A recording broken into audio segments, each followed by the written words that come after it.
Welcome to Hidden Gems of Nature. This is our destination today. Join us as we hike up the canyon to this incredible gem in the Superstition Mountains. At Hidden Gems of Nature, I don't tell you what the destination is. Instead, I give you clues so you can explore and discover these hidden gems or your own hidden gems. So watch carefully as we identify clues to find these destinations. And remember, subscribe to Hidden Gems of Nature YouTube channel. Welcome to Hidden Gems of Nature. We're heading down Highway 60 east of the Phoenix metropolitan area. We're going to make a left at this light. We're going to stay on this road straight to the trailhead.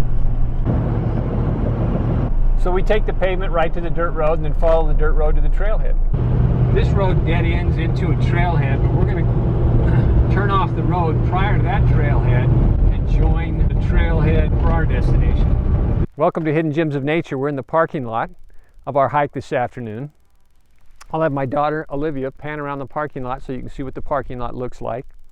What I like about this hike is it's only about a 30-40 minute drive from my office, and I can get off work at 5 o'clock, drive out, park, and go on this hike. It's only a 1.5 mile hike. It's an easy hike for about the first mile. Then it turns into a moderate to difficult hike for the last half mile because it gets a little steep. But I'll have my daughter continue to pan around. You can see the trailhead.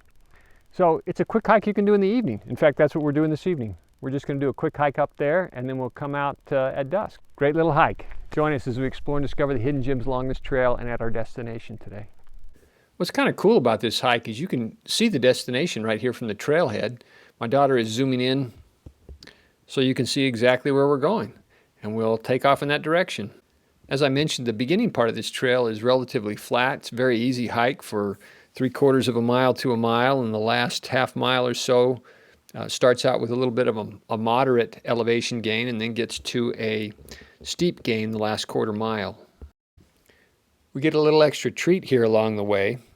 We didn't expect the cactuses to be in blossom yet, but you can see this prickly pear cactus is just starting to bloom out with a number of buds on the other petals on this cactus. Also, there's a handful of swirl cactuses spread out in the desert that are starting to blossom as well, which is kind of nice because the peak flowering time for the swirl cactus is the end of May and beginning of June. So nice to be able to see a little bit of that today. As you're hiking down this trail towards the canyon that you're going to hike up, you can see all kinds of caves on either side of the trail up against the cliff faces. And they're all different forms and shapes and in different types of rock. It's really interesting if you just take a minute and look around. So we come to a fork in the road. It's actually a trail that passes. It goes parallel to the Superstition, but you don't want to turn on it. You just want to go straight up. We'll actually hit another Y along the way, and we'll take the left on the second one.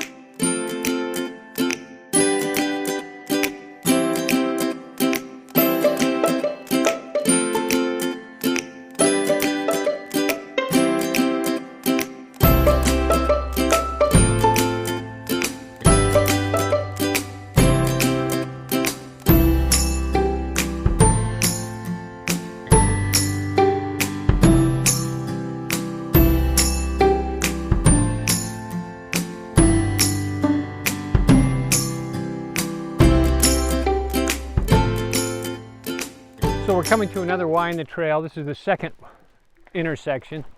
We're going to go left. Yeah, actually, if you go right, there's a couple of things on this side too, a couple of nice gems. One that's close down here at the base of the mountain, and then another one up on the ridge. So a couple of nice hikes off this trailhead. I get a lot of people on my YouTube channel expressing concerns about snakes when they're hiking in the desert. It's funny, I've been on hundreds of hikes since I've lived in Arizona, and I've only seen snakes on 2 of those hikes. One of the hikes was in the Sierra Ancha Mountains, where I was at about 7,000 feet, saw 2 snakes that day, and the other was on a trail on the north side of the Superstition Mountains. In both instances, the snakes would let off their rattle. We'd see that they were there, we'd back away, and the snake would slither off because it wants absolutely nothing to do with us. and we want absolutely nothing to do with them. I'm not saying they're not dangerous, I'm just saying they're just as afraid of us as we are of them. And as long as you hear their rattle and their warning, then you're typically going to be just fine. I mentioned before that I have a nephew who knows reptiles and snakes really well, but I put a little video of him catching a snake. What's interesting about this snake is it was a big snake, about a 5-foot long snake, and it was making a rattle sound. And of course all the people in the group were afraid of it, except for 2 or 3 who knew what it really was. It was actually a bull snake making a rattle sound with its mouth, and that's one of the tools it uses to defend itself. So my nephew Garrett was one of the individuals who knew exactly what it was, and he used a stick to distract the head of the snake while he grabbed the tail of the snake. Now, they can still bite and hurt you, but it obviously didn't bite Garrett, and he let it back down and let it go. But kind of a cool encounter with a snake.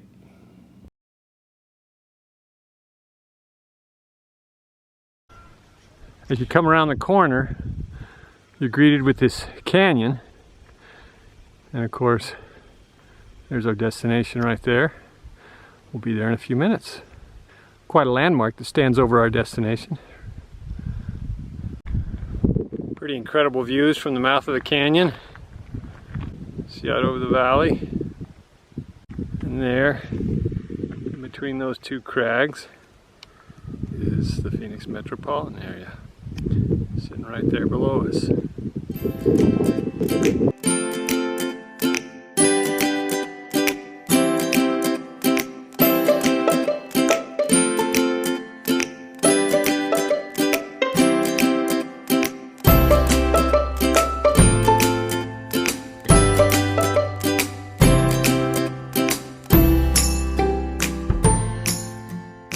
This is one of my daughter's favorite hikes. She and I hiked it together 3 or 4 years ago for the first time, and we've hiked it a couple of times since. But one of her favorite stories is on this hike. We were hiking as an extended family up this trail, and my brother-in-law made the comment while we were hiking the last half mile, which is rather steep and a little laborious, and he mumbled under his breath, "Who picked this hike anyway? Kurt?" And she has laughed about that story ever since. So I think that's the real reason she likes it, is the funny story of her uncle. Because she's never had a problem doing this hike.